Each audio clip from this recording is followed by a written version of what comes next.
Chapter 21, Poetry. They were sitting in Tootie's office. Tootie was on the couch with a package of frozen peas on her head. She had fainted. Unfortunately, she had hit her head on the edge of the desk on the way down. Fortunately, Flora had remembered an issue of Terrible Things Can Happen to You, advising that a bag of frozen peas made an excellent cold compress to provide comfort and reduce swelling. "Read it one more time," said William Spiver to Flora. Flora read Ulysses' words again, aloud. "The squirrel wrote poetry," said Tootie in a voice filled with wonder. "Keep those peas on your head," said Flora. "I don't get the last part," said William Spiver. "The part about hunger, what does that mean?"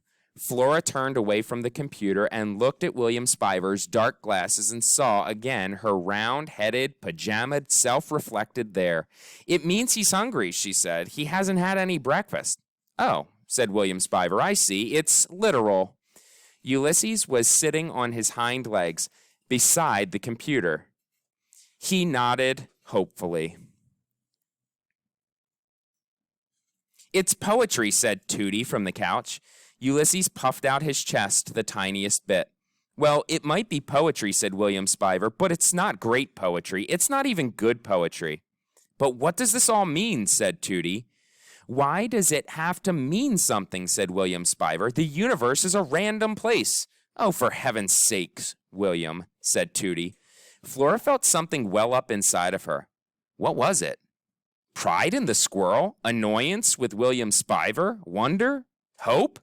Suddenly she remembered the words that appeared over Alfred T. Slipper's head when he was submerged in the vat of incandesto. "Do you doubt him? Do not." "Do you doubt him?" said Flora. "Of course I doubt him," said William Spiver. "Do not," said Flora. "Why?" said William Spiver. She stared at him. "Take off your glasses," she said. "I want to see your eyes." "No," said William Spiver. "Take them off." "I won't." "Children," said Tootie, "please." Who was William Spiver really? Yes, he was the great-nephew of Tootie Thickum, suddenly, suspiciously, come to stay the summer, but who was he really? What if he was some kind of comic book character himself? What if he was a villain whose powers were depleted as soon as the light of the world hit his eyes? Incandesto was forever being attacked by his arch nemesis, the darkness of 10,000 hands. Every superhero had an arch nemesis. What if Ulysses' arch nemesis was William Spiver? "The truth must be known," said Flora. She stepped forward. She reached out her hands to remove William Spiver's glasses. And then she heard her name. "Florabelle! Your father's here!" "Florabelle," said William Spiver in a gentle voice. Ulysses was still sitting on his hind legs. His ears were pricked. He looked back and forth between Flora and William Spiver. "We have to go," said Flora. "Wait," said William Spiver. Flora picked Ulysses up by the scruff of his neck. She put him under her pajama top. "Will I ever see you again?" said William Spiver. "The universe is a random place, William Spiver," said Flora. "Who can say whether we will meet again or not?" Chapter 22. A Giant Ear. Her father was standing on the top steps in front of the open door. He was wearing a dark suit and a tie and a hat with a brim, even though it was Saturday and summertime. Flora's father was an accountant at the firm Flinton, Flotsam, and Frick. Flora wasn't sure, but she thought it was possible that her father was the world's loneliest man. He didn't even have Incandesto and Dolores to keep him company anymore. "Hi, Pop," she said. "Flora," said her father. He smiled at her, and then he sighed. "I'm not ready yet." "Oh, that's okay," said her father. He sighed again. "I'll wait." He walked with Flora into the living room. He sat down on the couch. He took off his hat and balanced it on his knee. "Are you in the house now, George?" Flora's mother shouted from the kitchen. "Is Flora with you?" "I am inside," shouted Flora's father. "Flora is with me." The clack, clack, clack of the typewriter echoed through the house. Silverware rattled. And then there was silence. "What are you doing, George?" her mother shouted. "I'm sitting on the couch, Phyllis. I am waiting for my daughter."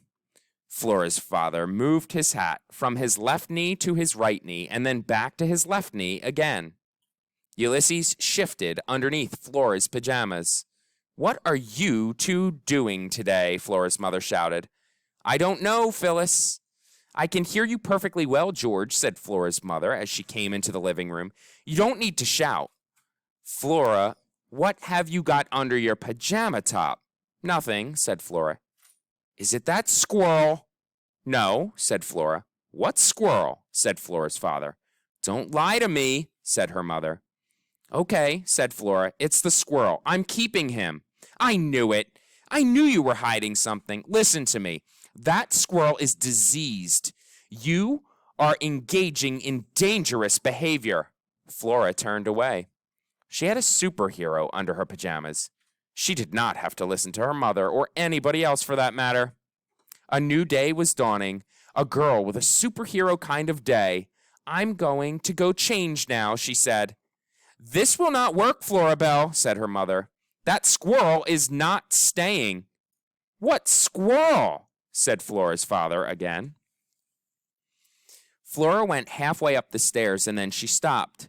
She stood on the landing. The criminal element suggested that anyone truly invested in fighting crime is besting criminals should be learned to listen carefully.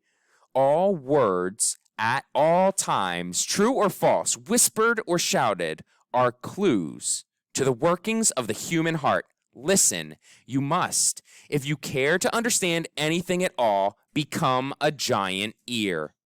This was what the criminal element suggested, and this was what Flora intended to do.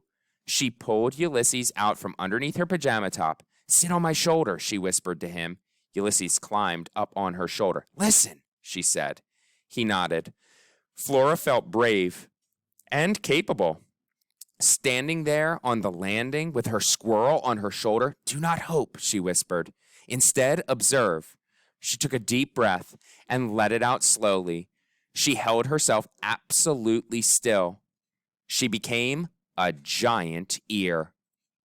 And what Flora and the giant ear heard was astonishing. Chapter 23. Enter the Villain. "George," said Flora's mother, "we have a problem. Your daughter has become emotionally attached to a diseased squirrel."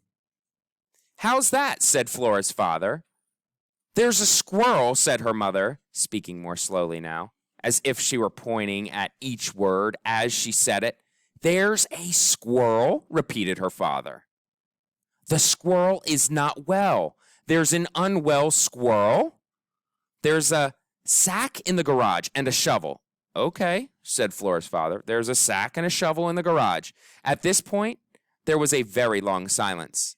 "I need you to put the squirrel out of its misery," said Flora's mother. "How's that?" said her father. "For the love of Pete, George," shouted her mother. "Put the squirrel in the sack, hit him over the head with the shovel." Flora's father gasped. Flora gasped too. She was surprised at herself. The ladies in her mother's romance novel would put their hands on their bosoms and gasp.